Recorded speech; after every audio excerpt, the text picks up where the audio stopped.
पश्चिमी यूपी के जानकार अजीत राठी जी जुड़ रहे हैं। दशकों से अजीत राठी की बागपत समेत पूरे पश्चिमी यूपी पर पैनी नजर बनी हुई है।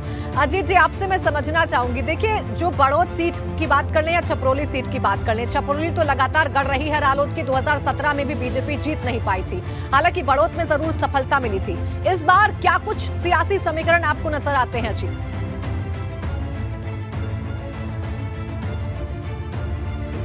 कृष्णपाल मलिक जो इस समय भारतीय जनता पार्टी से प्राची वहां चुनाव लड़ रहे हैं, वो उनकी जो राजनीति की शुरुआत थी वो लोकदल से थी। वो पहले नगर पालिका बड़ौद के चेयरमैन बने और उसके बाद राष्ट्रीय लोकदल ने उनको एमएलसी बनाया था और उसके बाद वो भारतीय जनता पार्टी में शामिल हो गए।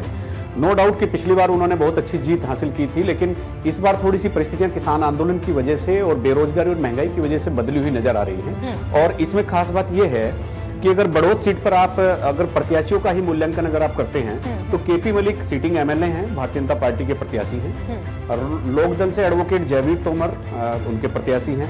बीएसपी से अंकित शर्मा प्रत्याशी हैं और यहाँ पर ब्राह्मणों की संख्या भी अच्छी खासी है। और इंटरेस्टिंग बात यह है कि कांग्रेस ने यहाँ से राहुल कश्यप को उतारा है।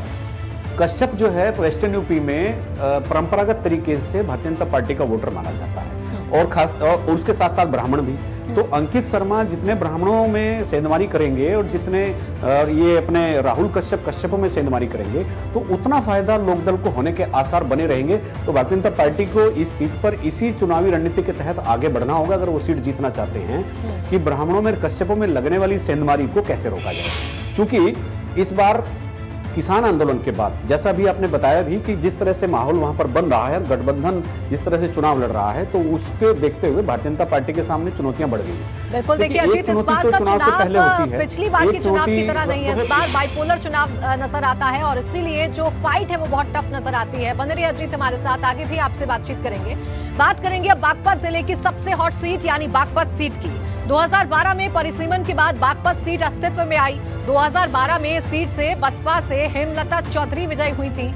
रालोद दूसरे नंबर पर, जबकि 2017 में भाजपा से योगेश धामा ने जीत दर्ज की और बसपा दूसरे स्थान पर रही थी। दोनों बार ही रालोद और बसपा ने मुस्लिम प्रत्याशी चुने, लेकिन हार का सामना करना पड़ा। इस सीट पर विकास का मुद्दा हावी रहता है, साथ ही यहाँ गुर्जर, त्यागी, ब्राह्मण और दूसरी जातियां अहम भूमिका निभाती हैं। इस बार भाजपा ने सिटिंग विधायक योगेश धामा पर दाव लगाया है, तो वहीं सपा रालोद गठबंधन ने अहमद हमीद को मैदान में उतारा है। बसपा ने गुर्जर उम्मीदवार अरुण कसावा को मैदान में उतारा है, तो वहीं कांग्रेस अनिल देव त्यागी पर दाव लगा रही है।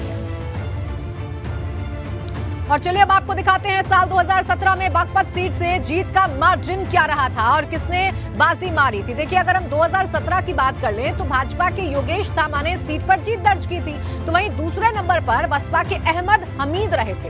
इस सीट पर अगर मतदान की बात करें तो साल 2017 में 65.91% यहाँ पर वोट पड़े थे। वहीं अगर हम बात कर लें 2017 की, तो यहाँ जीत दर्ज करने वाले विधायक के बारे में योगेश धामा पहली बार बागपत सीट से चुनाव जीते थे। गुर्जर वोट को साधने के लिए भाजपा ने गाजियाबाद के धामा को बागपत से मैदान में उतारा था और मोदी लहर में धामा ने सीट पर कब्जा कर लिया था। 1977 के बाद ये पहला मौका था जब बागपत सीट पर भाजपा ने कब्जा किया था। और आइए अब बात करते हैं बागपत के सबसे बड़े मुद्दों की और आपको बताते हैं कि इस बार चुनाव में जनता के मूड को डिसाइड कौन से मुद्दे कर सकते हैं। सबसे बड़ा मुद्दा जो कि पूरे वेस्टर्न यूपी का मुद्दा है वो है गन्ना के दाम। इसके अलावा आवारा पशुओं से शहर से लेकर ग्रामीण वोटर्स परेशान हैं, तो वही कानून व्यवस्था भी एक बड़ा मुद्दा है बागपत के लिहाज से। तो ये तीन बड़े मुद्दे बागपत के चुनाव पर प्रभाव डाल सकते हैं।